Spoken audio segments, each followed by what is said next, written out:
मंगलमय मंगल करण वीतराग विज्ञान। नमो ताहि जात भय अरहंतादि महान। करि मंगल करि हो महा ग्रंथ करन को काज। जात मिलय समाज सब पावै निज पद राज।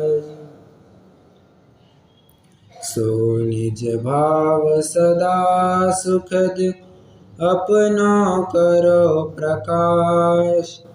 जो बहुविधि भव दुख निको करियै सत्यानाश। कैसा है वो निज स्वभाव? कल सुखरूप था, कल सुखरूप होगा, या सिर्फ आज सुखरूप है? नहीं, त्रिकालवर्ती सुखरूप है, सदा सुखरूप है।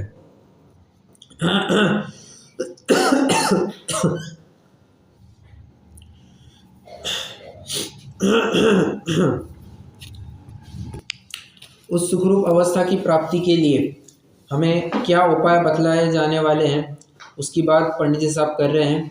पहले तो ये बताएंगे कि तेरे दुख किन गलत कारणों से हो रहे हैं, हम इसका भी ज्ञान कराएंगे, और तत्पश्चात सही उपाय क्या है हम इसकी भी प्रतीति कराएंगे। प्रतीति करना बहुत ज़रूरी है। हाँ, रोग हुआ है, मतलब रोग के निदान के वक्त भी प्रतीति करना ज़रूरी है। हाँ, रोग के पश्चात उसकी जो अवस्थाएं बताई गई, उसकी प्रतीति करना ज़रूरी है। तत्पश्चात जो दुख उठा रहा है तू जो गलत उपाय कर रहा है, उसकी प्रतीति करना भी ज़रूरी है। और हम जो सही उपाय बताएंगे उसके ऊपर भी श्रद्धान करना ज़रूरी है। अगर श्रद्धान नहीं करेगा तो फिर कार्य में भी वो बात नहीं आ पाएगी। ठीक है, कल उदाहरण के माध्यम से ये पूरी चर्चा चल पड़ी थी अपनी। आज हमें थोड़ा सा टेक्निकल टॉपिक में आगे बढ़ना है। शुरुआत ही एकदम प्रकरण से मैं चालू करने वाला हूँ, संसार दुख और उसका मूल कारण। देखिए यहाँ पर क हेडिंग दी है, कर्मों की अपेक्षा से। थोड़ा सा आगे बढ़ेंगे, पृष्ठ क्रमांक शायद 63 होगा, यस 62, पृष्ठ क्रमांक 62 पर देखेंगे तो वहाँ पर ख लिखा है पर्याय की अपेक्षा से, और पृष्ठ क्रमांक 70 पर देखेंगे तो वो भावों की अपेक्षा दिया है। किंतु भावों की अपेक्षा वो बात इन दोनों में ही मोटा मोटी कवर हो जाती है। तो अगर देखना चाहे तो कर्मों की अपेक्षा से और गति की अपेक्षा से या पर्याय की अपेक्षा से ये दो मुख्य भेद बनते हैं, जिसकी अपेक्षा से पंडित जी साहब ने दुखों का वर्णन किया है। हाँ, दौलत राम जी ने मात्र गति की अपेक्षा वर्णन किया है। पहली ढाल अगर देखेंगे तो वहाँ पर देव गति, मनुष्य गति, तिर्यंच गति और नरक गति हो गया ना। देव, मनुष्य, तिर्यंच, नरक, इन 4 गतियों की अपेक्षा दुखों का वर्णन किया है। वहां पर पूरी 6 ढाला में मुझे एक भी ऐसा स्थान बताइए जहां पर 8 कर्मों की चर्चा आई है, एक कर्म की चर्चा आई है। ये ज्ञानावरणीय, दर्शनावरणीय, वेदनीय, ऐसी चर्चा आई है कहीं पूरी 6 ढाला में? नहीं आई है। तो ये एक मौलिक अंतर बन जाता है मोक्ष मार्ग प्रकाशक में और 6 ढाला में। भले ही अधिकांश बातें 6 ढाला की आपको, मोक्ष मार्ग प्रकाशक की कई सारी बातें आपको 6 ढाला में पद्य रूप में मिल जाएगी, परंतु कई सारे मौलिक अंतर भी आपको देखने मिल जाएंगे। कुछ विषय अब क्या है, पंडित दौलत राम जी पद्यात्मक रचना कर रहे हैं, और पद्यात्मक रचना में बहुत कंसाइज रखना होता है, छोटे कम से कम शब्दों में बहुत सारा भाव देना होता है। तो इतनी सारी बातें कहाँ पर करें, इसलिए फिर कर्मों की बात ना करते उन्होंने गति की अपेक्षा बात की। और क्या है, हाँ, कर्मों की बात कोई स्वीकार करेगा ना, वो कहेगा हम तो जानते ही नहीं है ये ज्ञानावरण भी कोई कर्म होता है, दर्शनावरण भी कोई कर्म होता है, हम तो जानते ही नहीं है। हाँ, तुम ये तिरंच अवस्था कह रहे हो, हम ये समझते हैं, तुम मनुष्य अवस्था कहते हो, हम ये समझते हैं। तो जो सामने वाले व्यक्ति को समझ में आए उस अपेक्षा से, मतलब हाँ, कोई प्राक पदव्याम, कोई नया जीव भी इस मार्ग में बढ़ रहा है तो 6 ढाला पढ़ करके दुखों का स्वरूप वो समझ सकता है। इस उद्देश्य से दौलत राम जी ने सिर्फ गतियों का ही वर्णन किया, उन्होंने शायद फिर कर्मों की चर्चा नहीं की, किंतु यहाँ पर कर्मों की चर्चा की जाएगी। और जो अपना दूसरा अधिकार चल पड़ा वहाँ पर भी कर्मों की अपेक्षा जरूर चर्चा की गई थी। अब प्रकरण चालू करने से पहले पंडित जी साहब कुछ एक भूमिका स्वरूप बातें बताना चाहते हैं। वे कहते हैं इस पूरे संसार का मूल कारण क्या है? समस्त दुखों का मूल कारण है सो मिथ्या दर्शन, अज्ञान और असंयम। हाँ, अब इसको भी समझने से पहले तत्वार सूत्र के पहले अध्याय का क्या सूत्र है? पहला सूत्र क्या है? दर्शन, ज्ञान, चारित्र्य, मोक्ष मार्ग। बराबर। अब हाँ, इसी का उल्टा करके और क्या पंक्ति बनाई थी अपन ने, मतलब अपने चर्चा की थी ना, तो ऐसा समझा था मिथ्या दर्शन, मिथ्या दर्शनाज्ञान ने क्या है, मिथ्या दर्शन ज्ञान चारित्राणी बंध मार्ग। देखो, सम्यक दर्शन ज्ञान चारित्राणी मोक्ष मार्ग, उसका उल्टा करो, मिथ्या दर्शन ज्ञान चारित्राणी बंध मार्ग। बराबर। तो वहां पर एक बात खुल करके आ रही थी कि मिथ्या दर्शन है, मिथ्या ज्ञान है, मिथ्या चारित्र है, ये तीन बंध के कारण है। ठीक है साहब, यहां पर तो उन्होंने तीन अलग शब्द दे दिए, मिथ्या दर्शन, अज्ञान और असंयम दिया है। क्या दोनों में कुछ फर्क है? अगर विचार करेंगे तो दोनों में कुछ भी फर्क नहीं है। हाँ, जो अपन कहते हैं ना कि मिथ्या दर्शन, मिथ्या ज्ञान और मिथ्या चारित्र, जो प्राय अपन 6 ढाला में भी देखते हैं। 6 ढाला में कहाँ पर देखने को मिला? दूसरे ढाल का जो शुरुआती छंद है वहीं पर आया ना, ऐसे मिथ्या दृग ज्ञान चरण वश भ्रमत भरत दुख जन्म मरण। आगे वहां पर बात मिथ्या दर्शन, मिथ्या ज्ञान, मिथ्या चारित्र की बात हुई वहां पर। ठीक है, तत्व सूत्र में भी मिथ्या दर्शन, मिथ्या ज्ञान, मिथ्या चारित्र की बात हुई। ये शब्द इन्होंने लाए कहां से? मिथ्या दर्शन, अज्ञान और असंयम। तो ये आचार्य कुंद की अपेक्षा है। आचार्य कुंद ने, अगर आप 88, 89 और 90 ये गाथाएं पढ़ेंगे, उनकी टीका वगैरह पढ़ेंगे, तो वहां पर आपको खुल करके ये तीन शब्द मिलेंगे, मिथ्या दर्शन, अज्ञान और असंयम। बंध के तीन कारण कौन से? या बंध नहीं, दुख के तीन कारण कौन? तो मिथ्या दर्शन, अज्ञान और असंयम। तो दो अपेक्षाओं का फर्क है। आचार्य उमा स्वामी मिथ्या दर्शन हाँ, तो हाँ, तत्वार सूत्र में अगर आप देखेंगे तो मिथ्या दर्शन, मिथ्या ज्ञान, मिथ्या चारित्र ये शब्द आपको मिलेंगे। अगर आप समय सार देखेंगे तो वहां पर मिथ्या दर्शन, अज्ञान और असंयम ऐसे तीन शब्द मिलेंगे। ठीक है, तो इन्हीं को हम थोड़ा सा समन्वयात्मक रूप में समझने की कोशिश करते हैं कि पंडित जी साहब कहना क्या चाहते हैं। तो एक चार्ट बनेगा अच्छा सा, ऊपर हेडिंग लिखेंगे। हाँ अच्छा, 4 कॉलम बनाएंगे, पहले 4 कॉलम बनेंगे। हेडिंग के लिए एक लाइन छोड़ दीजिए, फिर मैं आपको बताऊंगा क्या करना है। 4 कॉलम बनेंगे। पहला कॉलम थोड़ा छोटा ही रखें, बाकी 3 कॉलम समांतर रखें। जो दूसरा कॉलम है, पहले कॉलम में नहीं, दूसरे कॉलम का हेडिंग लिखिए हाँ मिथ्या दर्शन, तीसरे में लिखिए अज्ञान, चौथे में लिखिए असंयम।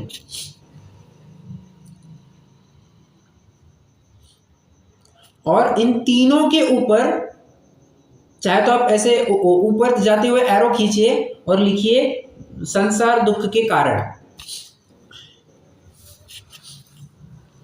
आप समझ रहे हैं मैं क्या कहना चाहता हूं? बस हाँ, तो हाँ, पहला कॉलम अपना खाली है। अब देखते हैं इसमें क्या भरना है। पहले तो मैं आपको चार्ट ही लिखवा दूं, फिर अपन यहां से जरूर पढ़ेंगे। देखिए, मैंने भी चार्ट बनाया है, देखिए।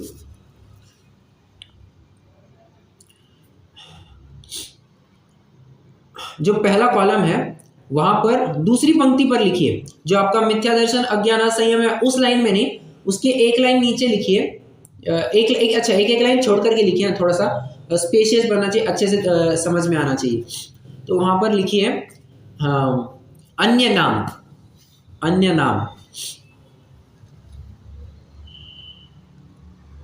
या पर्यायवाची, ऐसा लिखा तो भी चलेगा, पर्यायवाची। अब मिथ्या दर्शन, अज्ञान और असंयम के लिए पर्यायवाची क्या बताएंगे आप? अभी अभी चर्चा की अपन ने। मिथ्या मिथ्या दर्शन, मिथ्या ज्ञान, मिथ्या चारित्र। बराबर, तो ये लिख दीजिए, उनके पर्यायवाची में ये भी लिख दीजिए।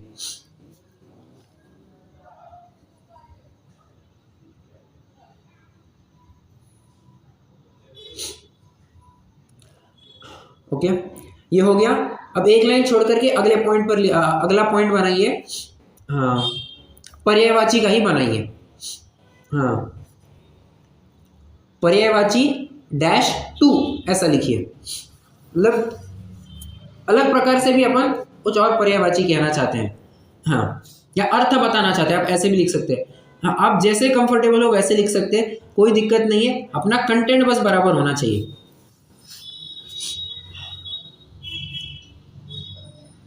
या अर्थ इस रूप में भी लिख सकते हैं, मीनिंग, ठीक है। मिथ्या दर्शन मतलब क्या?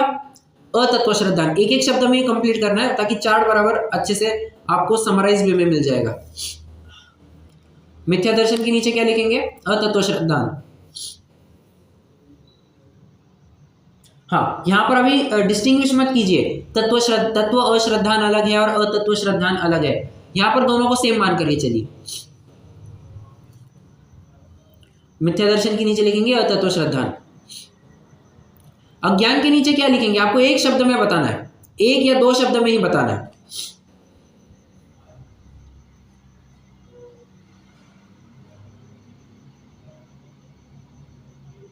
बताइए। हाँ, अज्ञान के नीचे क्या लिखेंगे?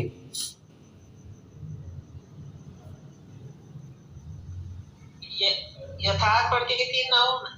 नहीं नहीं नहीं नहीं नहीं नहीं, प्रतीति बोले तो वो तो मिथ्या दर्शन में चला जाएगा, वो तो श्रद्धान की बात हो जाएगी। अच्छा, शब्दों की तरफ भी जरा गौर करना। प्रतीति बोले तो श्रद्धान, जानपना कहा तो ज्ञान, प्रवृत्ति कही तो चारित्र। ये शब्दों से हम वाकिफ होने चाहिए, यहाँ का वहाँ मिक्स करके नहीं चलेगा। तो यथार्थ वस्तु का स्वरूप जानना ना होना। एक शब्द में आप इतना कह सकते हैं, विपरीत ज्ञान। आपका आशय बिल्कुल सही है, विपरीत ज्ञान लिख दीजिए, ठीक है। अज्ञान के नीचे लिखेंगे विपरीत ज्ञान। ये अभी बनाना है चार्ट, बाद में हाँ कक्षा पूरी होने के बाद आपको अलग से समय इस पर नहीं देना है। हाँ, आपको बस अभी के अभी कंप्लीट करना है। असंयम के नीचे क्या लिखेंगे? एक शब्द में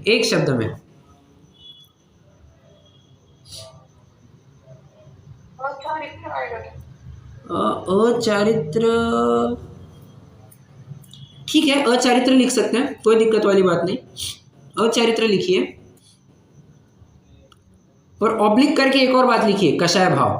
क्योंकि चारित्र की बात कही तो पूरी कषायों की बात आती है, तो कषाय भाव ऐसा लिख सकते हैं। अचारित्र लिखना चाहे अचारित्र लिख सकते हैं, कोई दिक्कत नहीं। कषाय भाव भी लिखना, कषाय भाव जरूर इसे लिखना। अब ये तो क्या हो गया, हमने एक एक शब्द में उनका अर्थ देख लिया। अब स्वरूप तो सभी जन जानते हैं।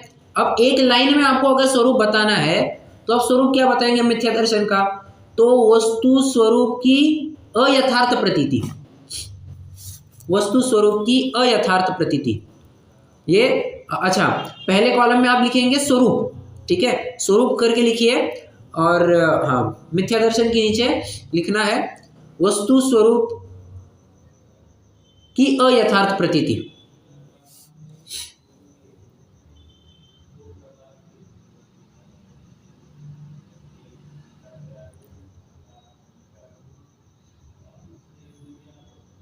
हो गया यहां तक? ये लिख लिए क्या? ओके। मतलब पहले मिथ्या दर्शन, फिर उसके नीचे अतत्व श्रद्धान और फिर उसके नीचे वस्तु स्वरूप की यथार्थ प्रतीति। बराबर, अयथार्थ प्रतीति, करेक्ट। Yes yes yes. हालांकि मैं बताऊं तो मेरा चार्ट बहुत कच्चे फॉर्म में है। मैं उसके आधार से आपको बता रहा हूँ। आपको थोड़ा और मुझे और थोड़ा इनपुट्स अभी सूझ रहे तो मैं उस हिसाब से बता रहा हूँ आपको। देखिए, हाँ, तो मिथ्या दर्शन की तो बात हो गई। हाँ, मिथ्या दर्शन का क्या कहा अपन ने? वस्तु स्वरूप की अयथार्थ प्रतीति। भाई, जैसा स्वरूप है, वस्तु जैसी है उसको वैसा नहीं मानना, या जैसी नहीं है उसको वैसा मानना। ये क्या हो गया, ये मिथ्यात्व होगा। अयथार्थ प्रतीति, गलत गलत मान रहा है, मिथ्या पूरा गलत जान रहा है, ठीक है। और श्रद्धानुरूप, हाँ श्रद्धानुरूप जान, अच्छा मैंने अभी शायद जानपना कहा होगा, नहीं, प्रतीति श्रद्धान, वो मिथ्या दर्शन श्रद्धान के श्रद्धान की बात करता है। अब अज्ञान के नीचे लिखेंगे यथार्थ वस्तु स्वरूप का जानना नहीं होता, यथार्थ वस्तु स्वरूप का जानना नहीं होता।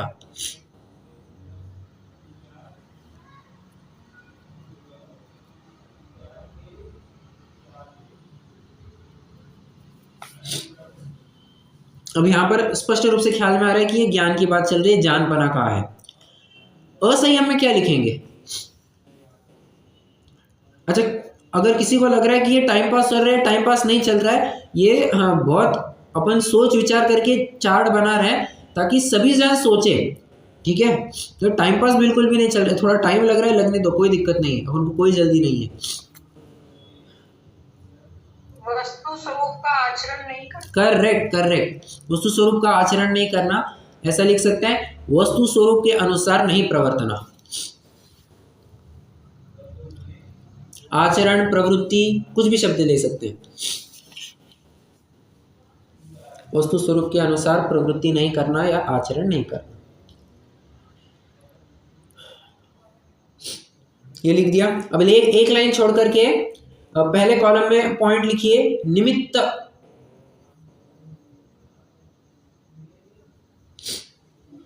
इसमें किसका निमित्त पाया जाता है? अब आप ही मुझे बताइए, मिथ्या दर्शन में निमित्त कौन? कर्म का निमित्त, ऐसे लिखिए, हाँ कर्म का निमित्त।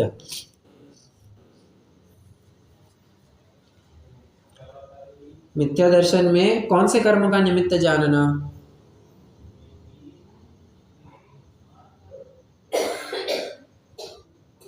दर्शन मोहनीय। करेक्ट, बहुत बढ़िया, दर्शन मोहनीय, दर्शन मोहनीय लिख दीजिए। अब अज्ञान में क्या आएगा?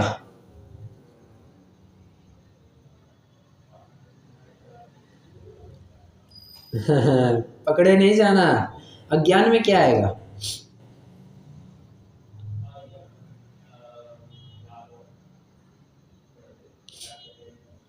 कितने जनों को लग रहा है ज्ञानावरण आएगा और कितने जनों को लग रहा है कि दर्शन मोहनीय आएगा? चारित्र मोहिनी सर। अच्छा, एक उत्तर आया चारित्र मोहनीय अज्ञान के लिए, ओके। मिथ्यात्व आएगा, मिथ्यात्व का प्रयोजन ज्ञान। ठीक है, एक मिथ्यात्व उत्तर आया, मतलब आप दर्शन मोहनीय कहना चाहते हैं, ठीक है। हाँ, ज्ञानावरण कोई कहना चाहता है? सोच लो, विचार कर लो।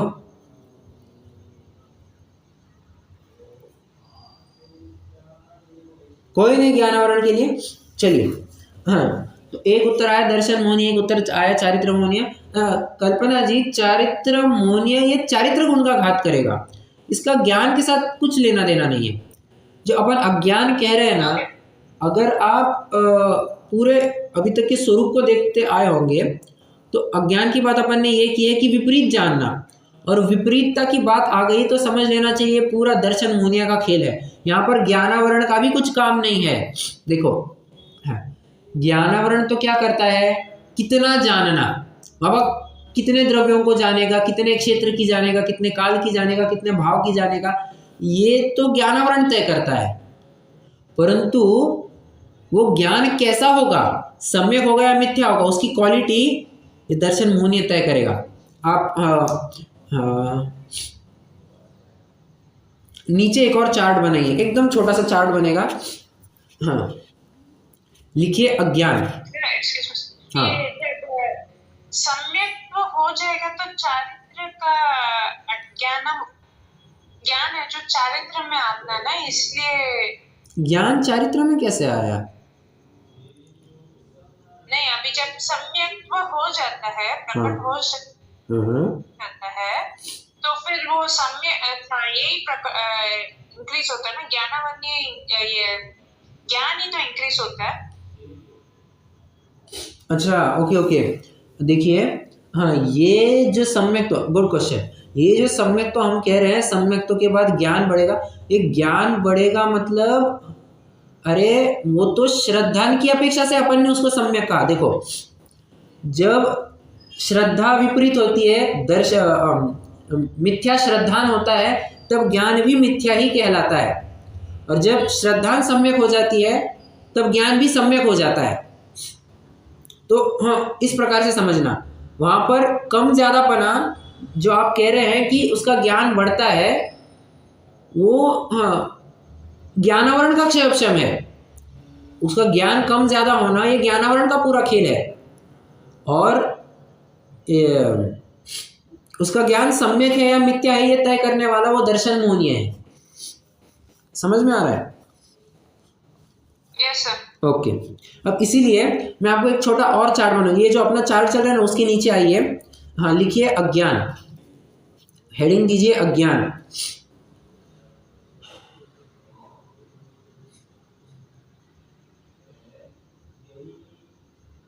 तीन ब्रांचेस कीजिए उसके। पहले ब्रांच में लिखिए क्वांटिटी, कितना जानता है। क्वांटिटी भी लिखना, हाँ इंग्लिश में मैं जैसे कह रहा हूं वैसे भी लिखना।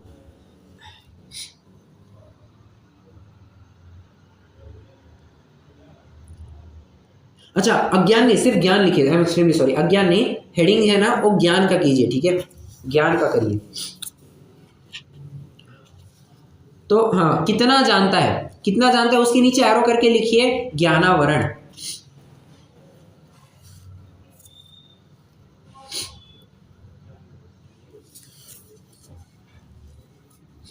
कितना जानता है, ये भी आएगा ज्ञानावरण। अब दूसरी जो ब्रांच है, दूसरे ब्रांच में लिखिए क्वालिटी ब्रैकेट प्रत्यक्ष परोक्ष। क्वालिटी ब्रैकेट प्रत्यक्ष परोक्ष।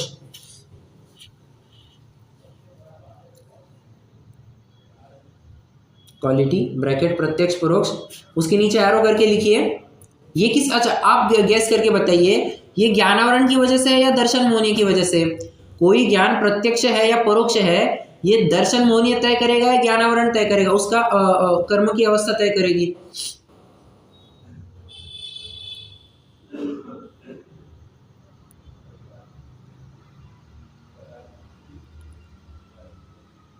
बताइए।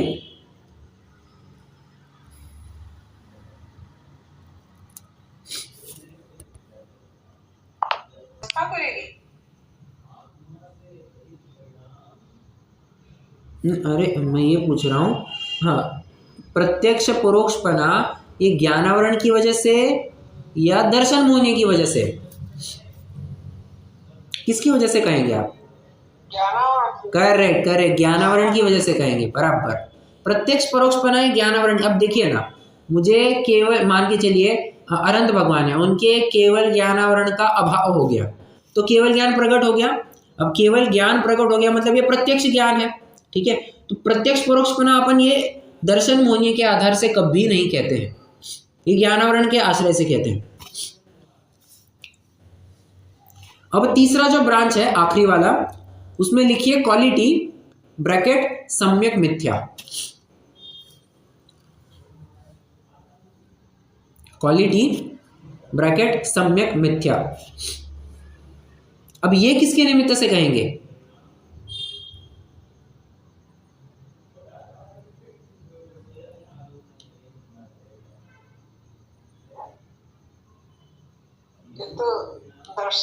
करेक्ट, ये दर्शन मोहनीय की निमित्त से आ जाए, बराबर, क्योंकि ये श्रद्धांत सापेक्ष बात हो गई, ठीक है। अब आ जाइए अपने ऊपर वाले चार्ट में, जहां पर अपन ने असंयम की बात की थी। हाँ, तो असंयम की बात रह गई थी। तो असंयम में कौन सा कर्म निमित्त कहेंगे? आखिरी बात बची थी।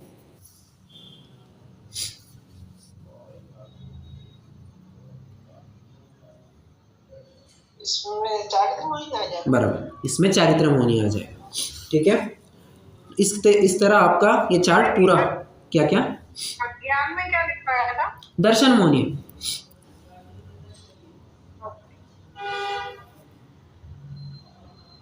अज्ञान में दर्शन मोहनीय, असंयम में लिखना है चारित्र मोहनीय। हो गया, ये चार्ट अपना पूरा हो गया। अब देखिए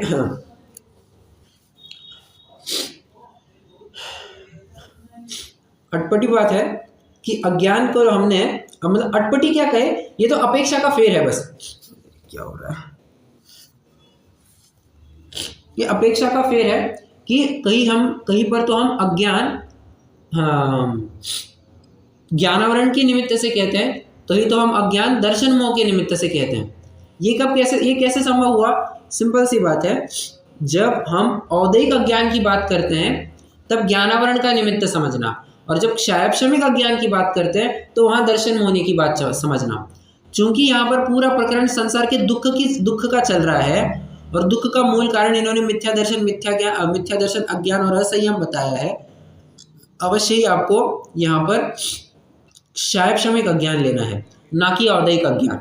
ठीक है, यहाँ पर अज्ञान मतलब क्षायक्षमिक अज्ञान लेना है, औदैहिक अज्ञान नहीं लेना है। इतनी बात आपको समझ करके चलनी है।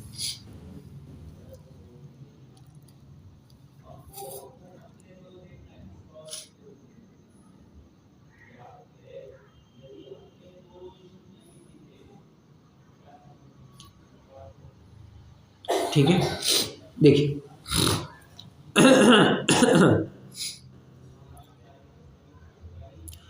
एक और बात, प्रश्न है मेरा, अज्ञान की क्या परिभाषा है? आप एकदम खुले दिल से विचार करो, मैं आपको ऑप्शन देता हूं। विपरीत जानना सो अज्ञान, या नहीं जानना सो अज्ञान।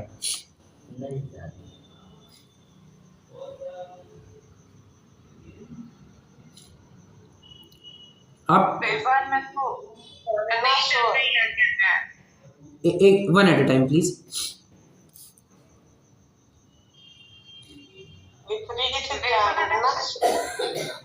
अरे कल्पना जी, पहले आप बात कीजिए। चलिए, व्यवहार में तो यही बोलेंगे कि नहीं जानना ही अज्ञान है, बराबर। बट प्रकरण जो चल रहा है उस हिसाब से तो विपरीत ज्ञान है। Correct correct correct. Kumkum ji, आप कुछ कहना चाह रही थी?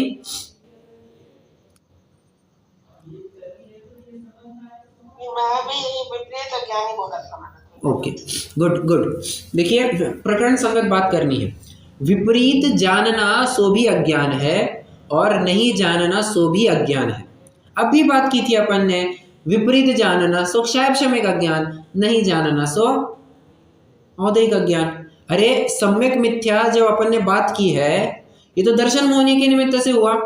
और हाँ, कितना जानना, क्वांटिटी की बात की, वो तो ज्ञानावरण के निमित्त से हो गया। बस इसी का थोड़ा सा मैंने घुमा फिरा करके एक क्वेश्चन पूछ दिया। ठीक है, अगर आप इसको थोड़ा आधार भी चाहते हैं, कोई शास्त्रीय आधार भी चाहते हैं, तो देखिए ना, सम्यक ज्ञान की परिभाषा क्या बताई है?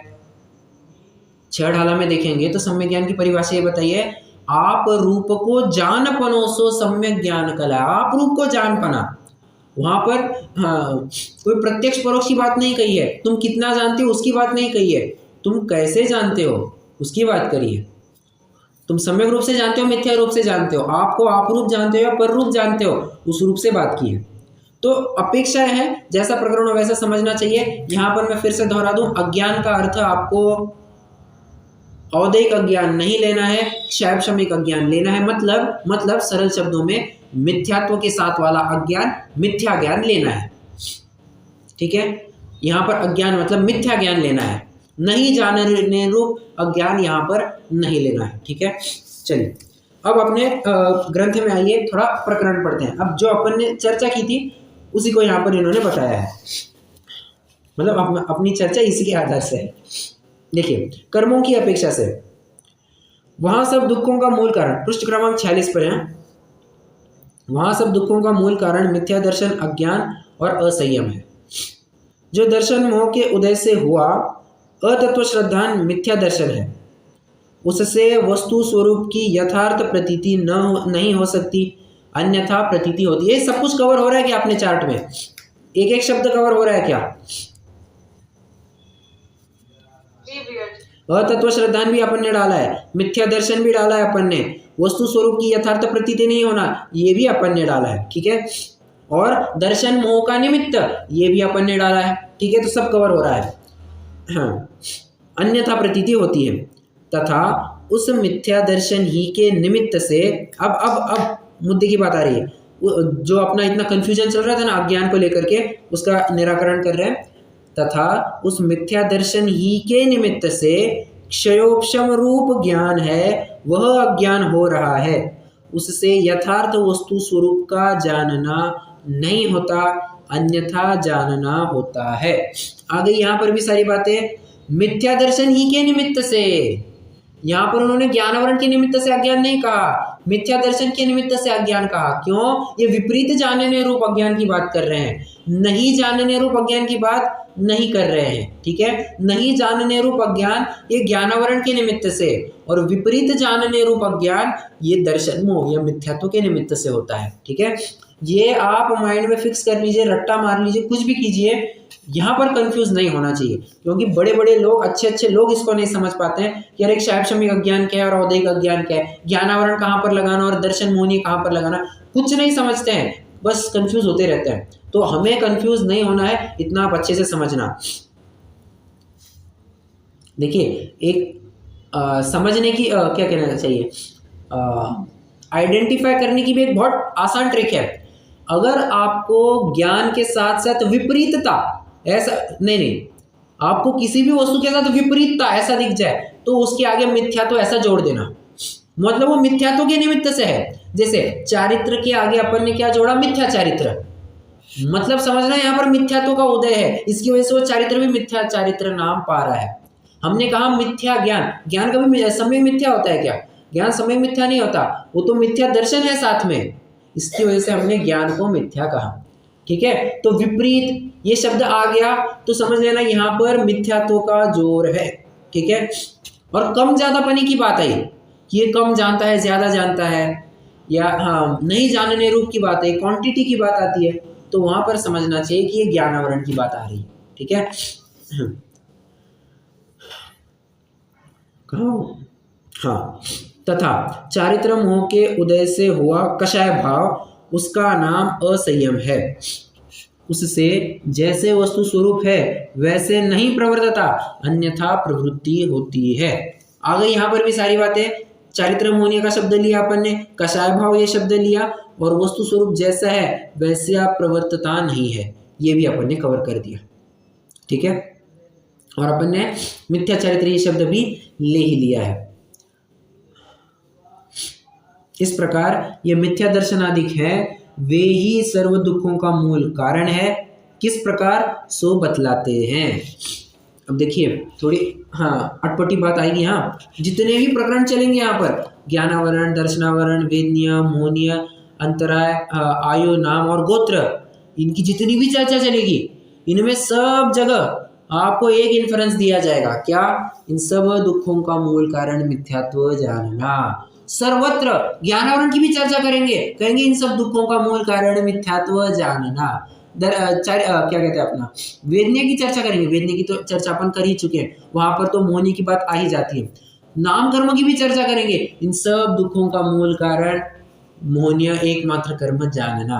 क्योंकि जाहिर सी बात है, अपन काफी बार चर्चा भी कर चुके हैं क्या कि 7 कर्म होते हैं, ब्रह्मचारी एकमात्र मोहनीय कर्म की संतान होती है, और मोहनीय कर्म के होने से ही नवीन बंध होता है। मोहनीय कर्म ना हो तो नवीन बंध कौन कराएगा? कोई नहीं कराने वाला है, क्योंकि जितनी भी विपरीतता है, जो पहला घड़ा उल्टा रखा है ना, वो श्रद्धान का ही तो उल्टा घड़ा है। अगर पहला घड़ा सही हो जाए तो फिर आगे सब सही होने वाला है, फिर आगे की दिक्कत कोई बात होती ही नहीं है। अब देखिए प्रकरण क्या चलने वाला है, ज्ञानावरण और दर्शनावरण के क्षयपशम से होने वाला दुख और उससे निवृत्ति। ज्ञानावरण और दर्शनावरण के क्षयपशम से होने वाला दुख, ये जरा पंक्ति की तरफ गौर करना। इन्होंने डायरेक्टली लिखा है ज्ञानावरण के क्षयपशम से होने वाला दुख। इमीडिएटली ऊपर की पंक्ति क्या थी? इस प्रकार ये मिथ्या दर्शनादिक है, वे ही सर्व दुखों का मूल कारण है। ऊपर तो मिथ्या दर्शन की बात कर दी, यहाँ पर कहने लगे ज्ञानावरण के क्षयपशम से दुख होता है, और अगर नीचे पढ़ेंगे तो फिर से इन्होंने मिथ्या दर्शन की चर्चा चालू कर दी है। अब आप मुझे एक लॉजिकली विचार करके बताइए, अगर ज्ञानावरण से दुखों की चर्चा बात करने वाले हैं तो शुरुआत कहाँ से करनी चाहिए? ज्ञानावरण से करनी चाहिए, हाँ या ना? जनरल लॉजिक क्या कहता है आपका, कॉमन सेंस क्या कहता है?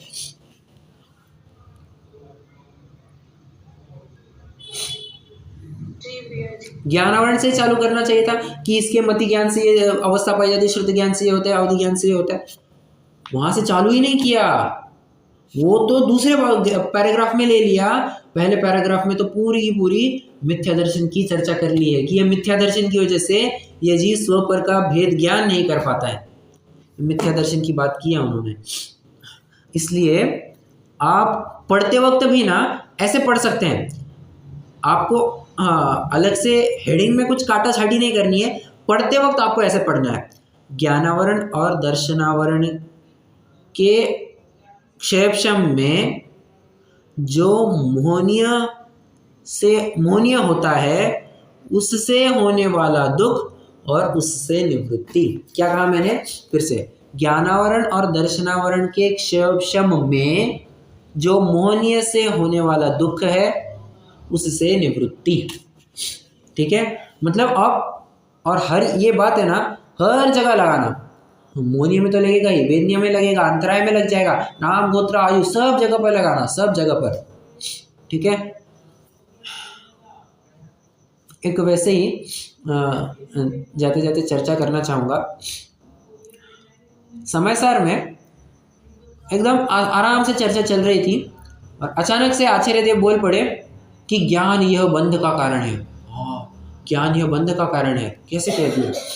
प्रश्न उपस्थित किया, ऑब्जेक्शन माय लॉर्ड, ज्ञान यह तो स्वभाव है और स्वभाव बंध का कारण कैसे हो सकता है? इसलिए आपका स्टेटमेंट तो गलत रहा। आचार्य देव कहते हैं हाँ बात बराबर है, बात बराबर है, हम थोड़ी सी नई बात कहना चाहते हैं। क्या कहना चाहते हैं? कि जो क्षयोपशमिक ज्ञान है ना वो बंध का कारण है। अच्छा, ऑब्जेक्शन माय लॉर्ड। दूसरी बार भी उसने फिर से ऑब्जेक्शन रेज किया। क्या रेज किया? तो क्षयोपशमिक ज्ञान मतलब हाँ तू कितना जानता है, कम जानता है, ज़्यादा जानता है, ये बंध का कारण है। तो आप शिव भूति मुनि रस को क्या कहोगे? हाँ साहब सही बात है, बात तेरा प्रश्न सही है। तो उन्होंने एक अगली गाथा में नई बात कह दी। क्या? कि ज्ञान के जघन्य परिणमन से बंध होता है। हाँ ब्रेक हो गया बीच में थोड़ा। देखिए मैं फिर से थोड़ा दोहराता हूँ। पहले स्टेटमेंट क्या दिया? ज्ञान से बंध होता है। फिर अगली गाथा में क्या बात कही? क्षयोपशमिक ज्ञान से बंध होता है। अब उसकी अगली गाथा में एक बात कहते हैं, ज्ञान के जघन्य परिणमन से बंध होता है। अब कहेंगे यार ज्ञान का जघन्य परिणमन उतना भी अगर होगा, अगर वो भी बंध का कारण हो जाए तो स्वभाव बंध का कारण हो जाएगा ना। तो ये भी बात हमें जचती नहीं है। तो और जीव के फिर जड़त्व का प्रसंग बन जाएगा। नहीं, ये भी बात नहीं है। आचार्य जी कहते हैं सुनो भाई, हम तेरी सब बात समझते हैं, हम क्या कहना चाहते हैं ये तू समझ नहीं पा रहा है। हम तो यहाँ पर इतना भर कहना चाहते हैं कि न ज्ञान बंध का कारण है, न क्षयोपशमिक ज्ञान बंध का कारण है। तो वो ज्ञान के साथ साथ जो राग पल रहा है ना वो बंध का कारण है। समझ में आ रहा है? वो मूल में वो राग बंध का कारण है। जैसे एक और थोड़ा सा टेक्निकल आधार देना चाहूंगा। प्रश्न है मेरा, सम्यक्त्व या सम्यक दर्शन यह स्वर्ग का कारण है या मोक्ष का कारण?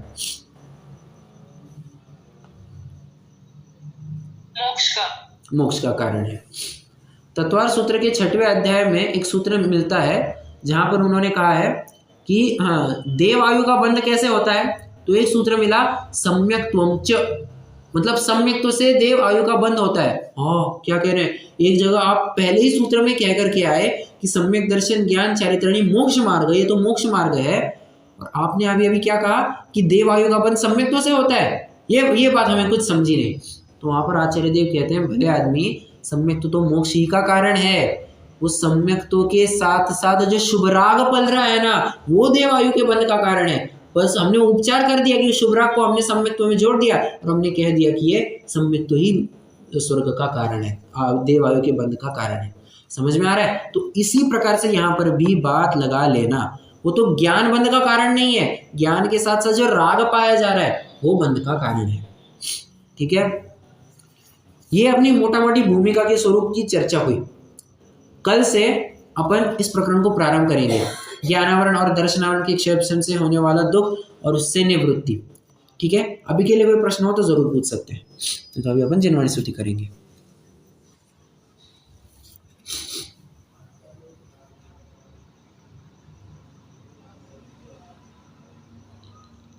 जी वो जो ग्रुप पे क्वेश्चन है उसमें क्या होएगा? हाँ, ग्रुप पर क्वेश्चन है। अरे हाँ, प्रश्न ये है कि मूर्तिक इंद्रिय गम्य होने योग्य, आइए कहाँ पर है वो? हाँ, मूर्तिक इंद्रिय गम्य होने योग्य, पेज नंबर 26 है।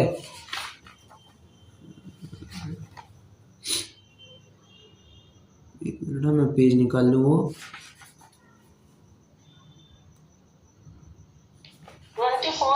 24 राइट। तो वहां, अरे मूर्तिक का बंधन होना तो बने, अमूर्तिक का बंधन कैसे बने? तो वहां पर एक तर्क दिया था ना कि मूर्तिक कहाँ गया, इंद्रिय गम्य होने योग्य मूर्तिक कर्म, इंद्रिय गम्य होने योग्य मूर्तिक कर्म। अरे उसका अर्थ ये है कि देखिए, हाँ, कर्म है अभी, ठीक है। कर्म मतलब कौन सा शरीर? कर्म मतलब कौन सा शरीर? हमें बराबर, हमें दिखाई दे रहा है क्या कार्बन शरीर? नहीं। मतलब ये हमारी इंद्रिय गम्य है क्या? नहीं है। ओके, अब इतना कंफर्म हो गया ना, वर्तमान में तो हमारी इंद्रिय गम्य नहीं है। अभी ये स्टेटमेंट हो गया। अब इसको जरा 2 मिनट के लिए साइड में रखिए। अब मुझे ये बताइए, कर्म जब भी उदय में आएगा, उदय में आकर के खिर जाएगा, तो उसका वो क्या होगा? कर्म अकर्म रूप होगा या नहीं होगा? वे परमाणु वातावरण में मिल जाएंगे या नहीं मिल जाएंगे? मिल जाएंगे। और किस रूप मिल जाएंगे? कर्म रूप, अकर्म रूप हो जाएंगे। और अकर्म रूप हो गए मतलब किसी भी अन्य वर्गणा रूप हो सकते हैं, फिर वो आहार वर्गणा भी हो सकते हैं, मनोवर्गणा भी हो सकते हैं, भाषा वर्गणा, कोई भी वर्गणा हो सकती है। तो मान के चलिए आहार वर्गणा हो गए, और जितना कुछ भी हमें दिखाई देता है वो सब आहार वर्गणा है। तो हो सकता है ना कि जो तुम्हारे सामने वस्तु दिखाई दे रही है उस रूप परिणामित हो जाए। वो जो कर्म खीरे हैं वो परमाणु उस रूप परिणामित हो जाए। बस, अब तो इंद्रिय गम्य हो गए या नहीं हो गए? तो कहते हैं इंद्रिय गम्य होने योग्य। अभी वर्तमान में वो कर्म इंद्रिय गम्य नहीं है, वो तो इंद्रिय गम्य होगा। कर्म खिरेगा, अकर्म रूप होगा, इंद्रिय गम्य होगा, उस प्रकार की बात कर रहे हैं हमें। इंद्रिय गम्य होने योग्य ऐसा मूर्तिक।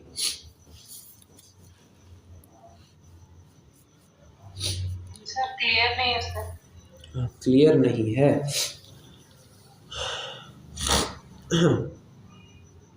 एक छोटा सा होमवर्क करेंगे क्या? अपना ये पेज नंबर 24 का जो रिकॉर्डिंग है ना, आप वो सुनिए, आपको बहुत क्लैरिटी मिल जाएगी। ठीक है, अगर आपको तब भी नहीं समझ में आ रहा तो कल अपन फिर से चर्चा करेंगे 100%। बट हाँ, अभी एक रिक्वेस्ट है, आप YouTube पर जाकर के आज उतना पेज नंबर 24 का जो अपना रिकॉर्डिंग है उतना आप ज़रूर सुन लीजिए। ठीक है, आपको काफ़ी सारी क्लैरिटी मिल जाएगी। पेज नंबर 24 रिकॉर्डिंग में वैसे ही किया है या नहीं? पेज नंबर 24 लिखा है मैंने वहाँ पर। Okay sir, thanks. अगर आपको मैं 1 मिनट, हाँ, मैं प्रवचन भी बताऊँ लगा तो फिर मैं शेयर भी कर दूंगा वो प्रवचन, मैं शेयर कर दूंगा। अगर आपको नहीं मिलता तो मैं शेयर कर दूंगा। ये क्या है, मैंने उस टाइम पे लगभग आधा घंटा इसके ऊपर चर्चा की है। अब भी फिर से वो आधा घंटा थोड़ा सा, हाँ, मैं ये नहीं कह रहा हूँ कि मुझे कोई दिक्कत है। नो प्रॉब्लम सर, नहीं सुन लेंगे sir. Okay no problem. Doubt रहे तो वापस यस चलेगा। चलिए रुकते हैं, अभी अपन जिनवाणी स्तुति करेंगे। कोई और प्रश्न है? नहीं। ओके।